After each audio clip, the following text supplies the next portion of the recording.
Hey guys, LMC here, and today I thought I'd just do a really quick video to show you my motovlogging setup. Now this is a video that actually quite a few people have asked me to make. In actual fact, people have been asking for it since I uploaded my very first video. So sorry for the delay, but the reason for the delay is because I didn't want to make a video about my setup until I got it to a point that I was pretty happy with. Because there have been a lot of changes I've made over the last sort of 6 or 8 months or so since I started riding my bike and shooting videos. And so I didn't want to show you guys my setup until I'd kind of come to a place where I was pretty happy with it. There's still a few things that I'd like to fix and tweak around. That's mostly with the sound. But as far as the video is concerned, I'm really happy with the way this works. So that's why I thought I would show it to you now. So, for those of you who've been with me from the start, you'll remember that my first few videos were actually basically side-mounted viewpoints. So I had a GoPro mount down here, and it just kind of came up and the camera sat about here. I did that to begin with because it was the easiest mounting solution at the time, and I just wanted to get started making videos to see if I enjoyed it and see if people enjoyed my content or not. But I always knew I wanted to get a chin mount to you guys because I think it's better. I think it's the best perspective you get because it's basically the closest you can get to first person. But the problem with my helmet, and I didn't buy this helmet thinking that I was going to start motovlogging, and probably I may have bought a different helmet having known what I know now, but anyway, I've got this helmet now. This is the Shoei GT Air, and it's a fantastic helmet, but the problem is that the chin area of the helmet doesn't really lend itself to chin mounting a camera. And the reason for that is actually this. So hopefully you can see it with the light. If I roll it back and forward, you can probably see that along here there's actually a bit of a subtle ridge. Now here at the cheek area the ridge is very subtle, but as you move towards the chin the ridge becomes a bit more pointed. So you can probably see it there as I roll the helmet back and forth. There's a bit of a ridge there. So this ridge, in conjunction with the fact that this helmet has this very large air vent at the front, means that this helmet doesn't really lend itself to chin mounting action cameras. So my first attempt at a chin mount actually involved me sticking a GoPro mount about here. And then what I had was a bunch of arms and extensions that kind of came along down here, and then it held the camera in this position. The camera was upside down, but the camera was more or less in this position.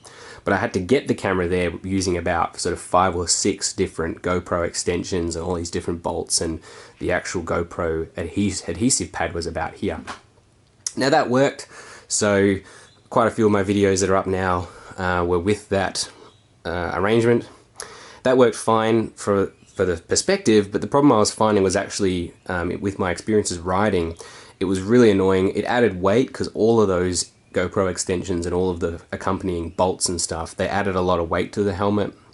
But the most annoying thing was because it was asymmetrical, you know, I find that if I was riding at speed, you know, if I was on the highway doing 110 or something like that, and I did a small head check, I found that the big sort of series of extensions on the side sort of caught the wind, and I found that it was a bit uncomfortable. I actually found like it sort of tugged on my neck a little bit.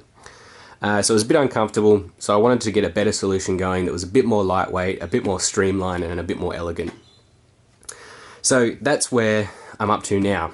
So the product I used to get this is called Sugru. I've got some of it here. This is it, Sugru. So basically, I'll leave a link to in the description to where you can go and purchase this stuff if you want it to. I purchased it after watching another YouTuber called Royal Jordanian, who I'm sure all of you have heard of.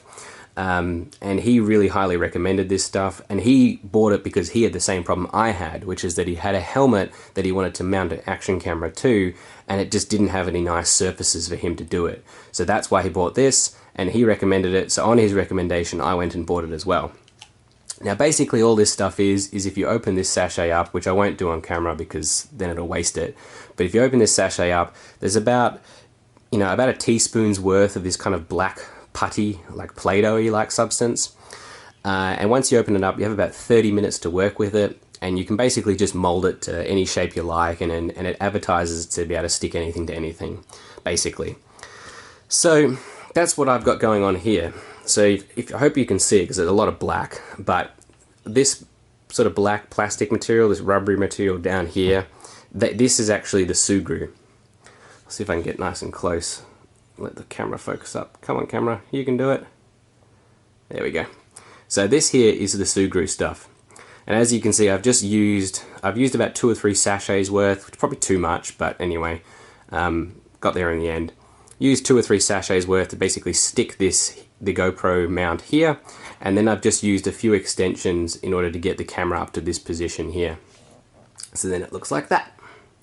So this works really well. Provides me with the perspective I like, but while maintaining a low profile and kind of a low weight sort of system. Probably the one thing I want to do from now with the camera, as far as the camera is concerned, is I want to get a blackout case, something that is a little bit more inconspicuous again to make this whole thing look black. But you know, that's just an aesthetic thing. I'll do that later on. As far as the microphone's concerned, I just have the standard GoPro mic adapter coming out of the camera here, and then it runs along, as you can see here, it runs under my cheek pad, and then it just runs all the way around the outside of the helmet, and then the microphone's actually stuffed under my left cheek pad there.